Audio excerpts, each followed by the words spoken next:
ini saya akan menjelaskan tentang jurnal saya, yaitu Psychological Wellbeing siswa SMK dalam pertemanan toksik.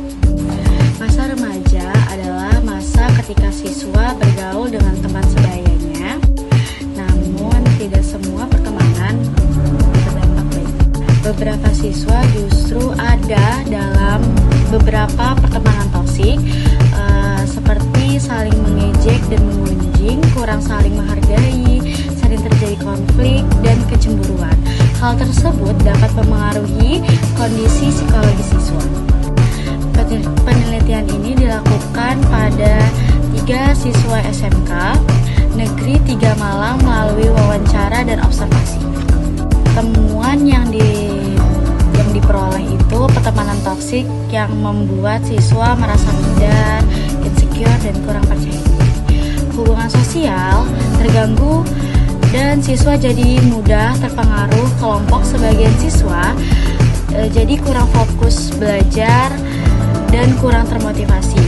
Namun, siswa yang memiliki teman yang suportif menunjukkan kondisi psikologis yang lebih positif.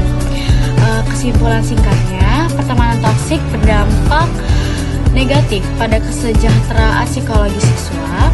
Siswa lebih percaya diri dan berkembang. Sekolah dan guru BK berperan penting dalam mendampingi siswa agar tidak terjebak dalam pertemanan toksik. Dan kemudian saya akan memaparkan hasil pengolahan data dari kuesioner yang telah saya bagikan kepada 10 responden. Yang pertama itu dari segi usia. Mayoritas responden berada pada rentan usia 19 tahun. Hal ini menunjukkan bahwa sebagian besar responden berada pada tahap remaja akhir atau mahasiswa awal, sehingga dinamika pertemanan yang muncul masih sangat relevan dengan perkembangan tersebut. Selanjutnya, pada pernyataan mengenai pengalaman ejekan dan gosip dalam kelompok pertemanan. Sebagian besar responden menyatakan setuju, artinya banyak responden yang pernah mengalami situasi tidak nyaman dalam pertemanan, seperti candaan berlebihan atau gosip yang berdampak pada hubungan sosial. Kondisi ini menunjukkan adanya indikasi muncul pola toksik friendship di lingkungan pertemanan. Kemudian pada pernyataan mengenai kewajiban siswa yang terganggu karena tekanan pertemanan, sebagian besar responden justru menyatakan tidak setuju. Hal ini menunjukkan bahwa meskipun ada pengaruh dari kelompok pertemanan, namun mayoritas responden masih mampu mempertahankan tanggung jawab akademik mereka dengan baik. Berikutnya pada aspek ketergantungan terhadap kelompok pertemanan. Jawaban responden terbagi cukup seimbang. Sebagian responden merasa mudah terpengaruh oleh teman, namun sebagian lainnya merasa masih mampu mengambil keputusan secara mandiri. Hal ini menunjukkan bahwa tingkat kemandirian setiap individu dalam pertemanan berbeda-beda.